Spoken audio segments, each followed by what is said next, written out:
The most important aspect to being a good leader is the ability to learn and willingness to learn new concepts and push forward with them.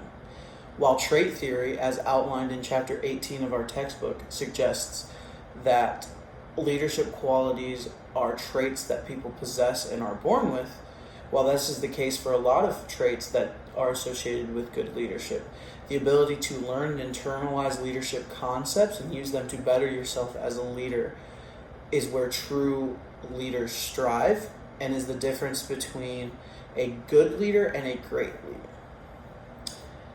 I work in supply chain in a leadership development role, which gives me a lot of different opportunities and avenues to be a leader and apply some of these leadership techniques that we have been reading about. Most importantly, transformational leadership as well as situational leadership.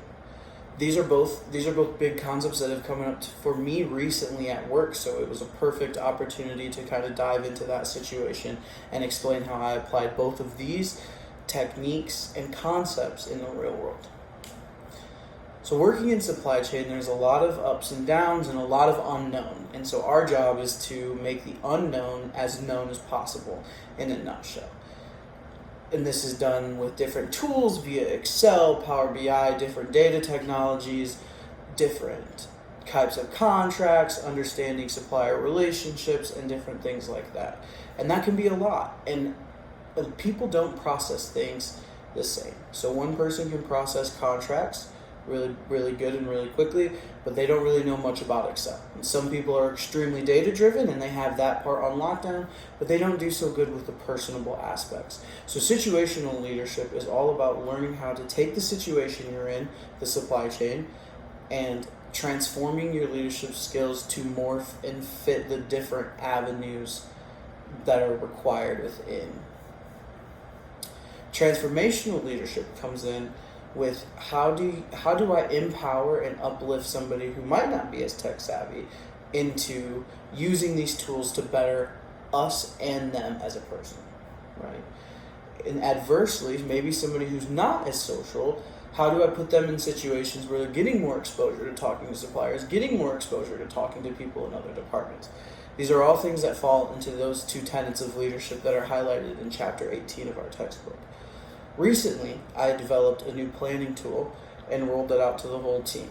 And now our team varies in skill sets from very talented to they could have made the exact same tool I made, maybe even better, right? So for me, it was how do I transform the people on the back end of the spectrum who are struggling with Excel and struggling with the data work behind everything, but they have a really good concept on what's happening on the floor and the requirements that are being asked of them as a planner, right? And for me, it was all about communication and making sure that I was thorough and understanding of their shortcomings, right? So we talk about expert power throughout the recent readings that we've done.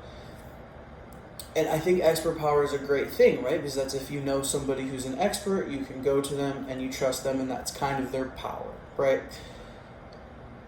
A lot of times with experts, though, you can miss the gray area. They can be talking too fast or too well versed in a subject that you just don't quite understand. And as a transformational leader, you need to be able to take those situations and make them apply for everybody that's involved.